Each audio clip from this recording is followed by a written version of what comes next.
Que les bénédictions de la lumière de la vie soient. Abish Adjiboye avec vous une fois encore. Je suis le bon berger. Je mène mes troupeaux vers de verts pâturages. Je les conduis vers des terres fertiles. C'est ainsi posé le thème de notre communication ce soir. Et je me répète une fois encore, je suis le bon berger. Je conduis ou je mène mes troupeaux vers de verts pâturages et je les conduis vers des terres fertiles. C'est sûr, certains se diraient une fois encore, quelle audace d'affirmer cette parole et pourquoi une fois encore Abyss nous revient en affirmant ces paroles. Et vous reconnaissez certainement ces paroles, vous qui pratiquez la Bible des chrétiens.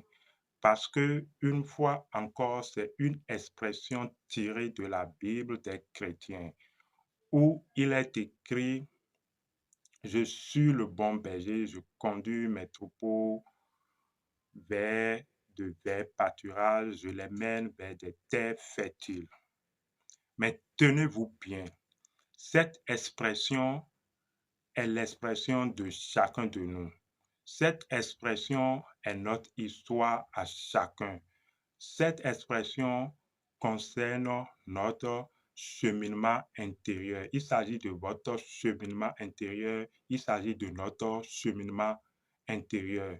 Donc, s'il vous plaît, pour ceux qui ont l'habitude de lier de ces expressions bibliques à Jésus, il ne s'agit pas de ça.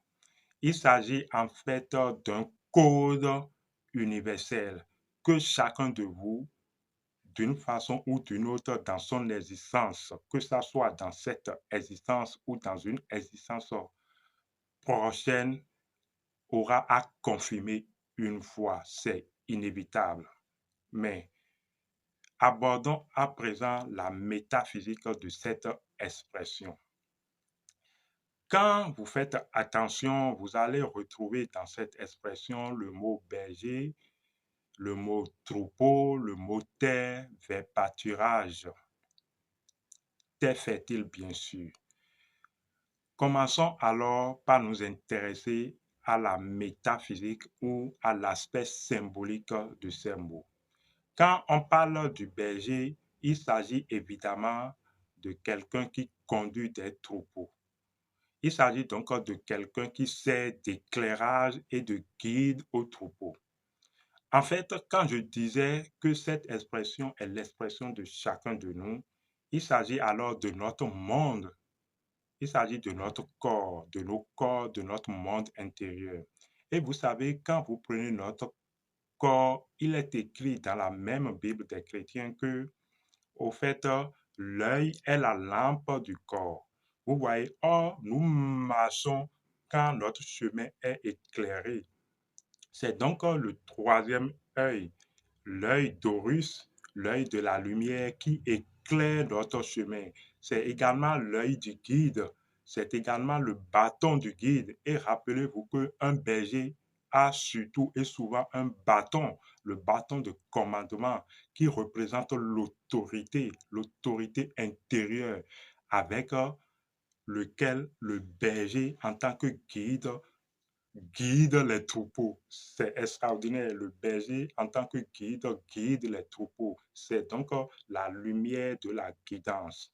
Vous êtes en train de comprendre par là que quand on parle du berger, il s'agit donc surtout alors de votre Christ intérieur, mais également de son autorité qui est le bâton de commandement. Alors, de quel troupeau parlons-nous? Quand on parle de troupeau, on voit un ensemble d'animaux. Vous voyez, non? Donc, on voit des animaux, n'est-ce pas? Les animaux, il s'agit des animaux de notre monde intérieur. Ici, nous rentrons dans notre dimension secrète. Il s'agit également de notre monde, je dirais, de l'âme. Il s'agit donc de notre dimension de l'âme. Parce que, je vous l'assure, notre âme est considérée comme une terre. Et vous savez cette expression où on parle du ciel et de la terre. Le ciel, symbole de l'esprit, et la terre, symbole de l'âme. Vous voyez? Donc, votre âme est considérée comme une terre. C'est une terre vaste, c'est tout un monde, c'est également une planète. Et sur cette planète figurent des animaux que, en tant que Christ, en tant que guide, avec votre autorité, vous devez les mener. Vous connaissez cette histoire de la transhumance où les animaux sont menés d'un point A vers un point B à la recherche de quoi se nourrir. C'est exactement ça. Les animaux représentent également à l'état brut nos perversions, nos défauts. Vous voyez, c'est cette perversion, ces défauts de notre monde qui assèchent souvent notre terre. Si vous développez beaucoup de vices, de défauts ou de perversions, ça va alors rendre votre âme vicieuse. Donc, ça va créer de la sécheresse dans votre terre. Ça va créer de la sécheresse de votre âme. Votre âme ne pourra plus faire preuve d'abondance. Vous voyez? Donc, pour pouvoir alors faire que votre âme redevienne abondante, vous devez alors transformer ces vices, ces défauts que constituent les animaux, vous devez les transformer en vertu.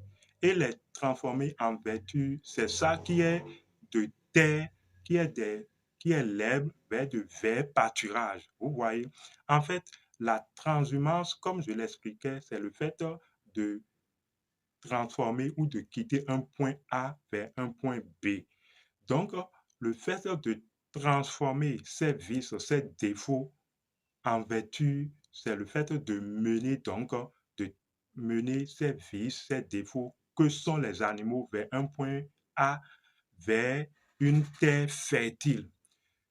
Quand est-ce que votre âme devient vraiment fertile?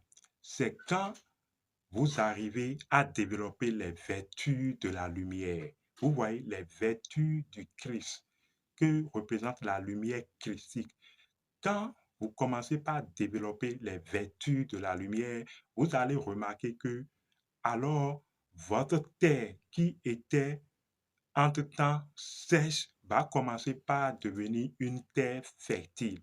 Il aura alors des herbes, vous voyez, de pâturage, donc des herbes vertes qui vont commencer par pousser sur cette terre.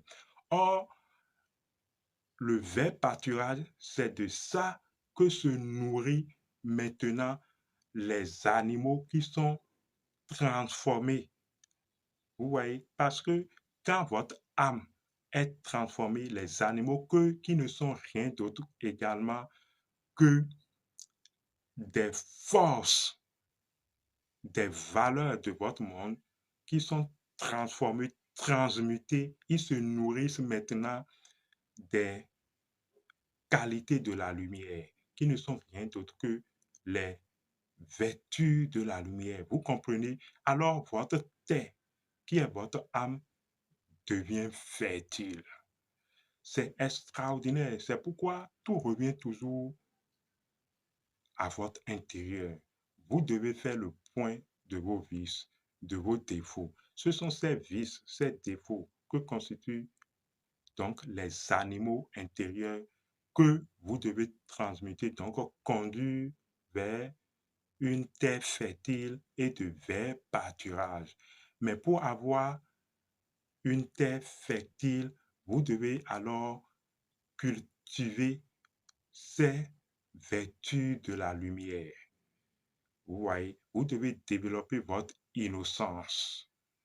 Et alors, vous allez voir, il y a certaines personnes, quand vous jetez un coup d'œil sur leur énergie, au fait, c'est un monde de crabes. Et c'est un monde nauséabonde de crabes. Et c'est une terre sèche qui se présente devant vous. Parce que Leur âme est tellement vicieuse que ça dégage. Vous voyez, quand une terre renferme des animaux pourris, ça dégage une odeur nauséabonde. C'est exactement ça. Êtes-vous un bon berger? Transformez-vous vos vices, donc vos animaux intérieurs, les conduisez-vous vers une terre fertile? Êtes-vous un bon berger? La question se pose. Si vous avez jusque-là compris, faites le nécessaire. Occupez-vous de votre monde intérieur. Et comme nous le disons, la vie, c'est toujours un déploiement de l'intérieur vers l'extérieur. Et par tout point est toujours l'intérieur d'un extérieur. Vous voyez? Donc, la vie n'a jamais été à l'extérieur. L'extérieur, ce n'est qu'une illusion, ce n'est qu'un effet miroir. La vie, c'est un déploiement de l'intérieur vers l'extérieur, je me répète. Et comme le dit un de mes amis, et cela me fait souvent très rire, il dit ceci: propre dedans, propre dehors. Vous voyez? Propre dedans, propre dehors. Et il appelle ça souvent PD, PD, propre dedans, propre dehors. Vous ne pouvez pas prétester